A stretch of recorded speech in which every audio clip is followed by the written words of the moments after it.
मनोज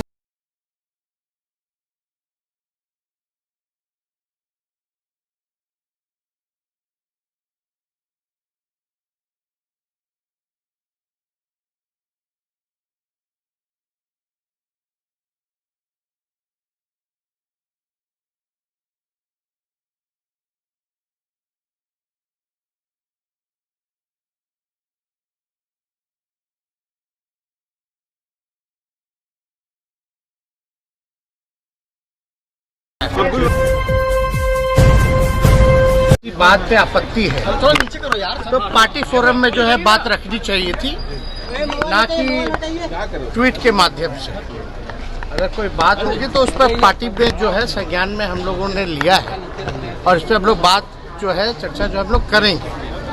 हालांकि मनोज झा जी प्रोफेसर हैं, आपको भी पता है, दिल्ली यूनिवर्सिटी में वो पढ़ाते हैं स्टूडेंट्स को। और मनोज झा जी जो है सर्वश्रेष्ठ सांसद के रूप में चुने गए हैं पार्लियामेंट में। इससे तो किसी को आपत्ति नहीं होनी चाहिए। तो बेस्ट पार्लियामेंटेरियन का अगर अवार्ड अगर किसी को मिला है तो वो मनोज झा जी को मिला है। उनके आचरण को देख के, उनके बुद्धिमानी को देखते हुए, जिस हिसाब से वो संसद में हर एक विषयों पे भाग लेते हैं।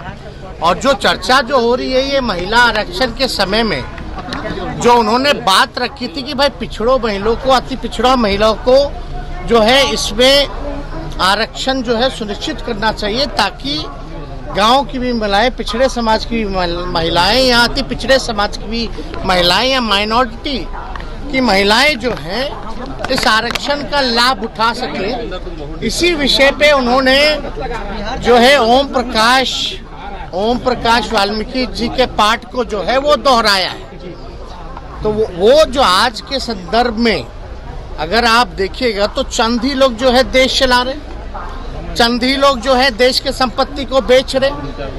तो जो चंद लोगों की जहाँ तक बात है, और अगर आप देखिएगा जो लैंडलॉर्ड है, अगर ज़्यादा जो चंद लोगों के पास ज़मीनें ज़्यादा हैं, जिसकी आबादी ज़्यादा है उसके पास ज़मीन जो है ही नहीं। तो जो आज के संदर्भ में उन्होंने इस जो ओम प्रकाश वाल्मीकि जो रहे उनके पाठ को उन्होंने दोहराने का काम किया है। और हम लोग जो है समाजवादी लोग हैं। अब ठाकुर तो कर्पूरी ठाकुर जी भी लिखते हैं, और तो इसलिए ये कोई जात की बात नहीं बोली। ठीक है, ठाकुर जो है वो सरनेम है, हम ही लोग अहीर जाति से हैं, यादव हम लोग सरनेम हम लोग जो है वो लिखते हैं। लेकिन आप देखिएगा चौधरी भी लिखते हैं, राय भी लिखते हैं, प्रसाद भी लिखते हैं। तो ये तो लिखते हैं, उनका कोई मतलब किसी के भावनाओं को नहीं, बल्कि सबको बराबरी का मौका मिले, चंद लोग जो है इस समाज में लाभ ना उठा पाए, ये उनका जो है संदर्भ कहना था।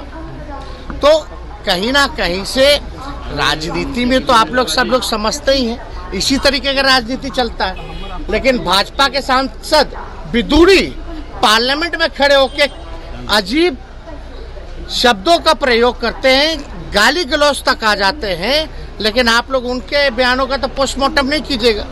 आप बताइए, विदुरी जी जो कहते तो क्या कहते, किसको धमका रहे थे?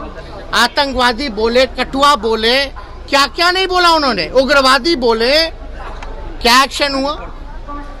कोई एजेंडा नहीं। तो किसी जाति, आप बताइए, हम लोग तो सब लोगों को A to Z वाले लोग सब लोगों को लेके चलते हैं। जितने राजपूत एमएलए हमारे पास, उससे ज़्यादा बीजेपी भी नहीं है। चाहे एमएलसी एमएलए राष्ट्रीय जनता दल के पास ज़्यादा है। तो ये तो बेकार की बातें हैं। और हम लोग तो मानने वाले लोग वीपी सिंह को, हम लोग तो मानने वाले अर्जुन सिंह को, जिन्होंने 27% शिक्षा में आरक्षण दिया, वीपी सिंह जी ने जिन्होंने मंडल कमीशन को लागू करने का काम किया। हम तो मानते हैं रघुवंश जी को। इन तीनों से बड़ा कोई है क्या उस समाज में? रघुवंश जी ने मनरेगा दिया, ग्रामीण सड़कें दी।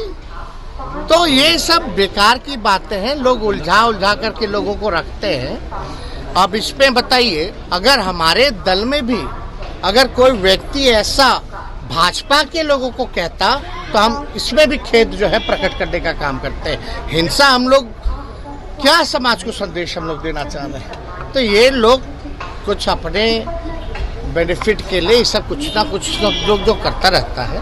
हालांकि उसको जो है पहले पार्टी फॉर्म पे जो है बात करनी चाहिए थी। चुनाव में आपको नहीं पता था, चुनाव में 2020 के चुनाव में हम लोग सरकारी बाबू के बारे में बात कर रहे थे तो भाजपा के लोग जो है कहीं और ले गए।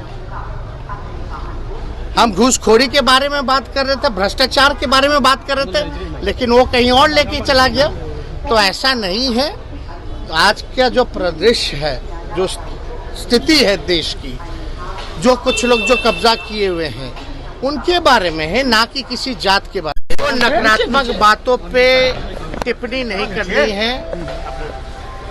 और उनके पुत्र जो हैं हमारे पार्टी से विधायक हैं, उन्होंने इस बात को उठाया था। पार्टी फॉर्म में हम लोग इस बात पे चर्चा की।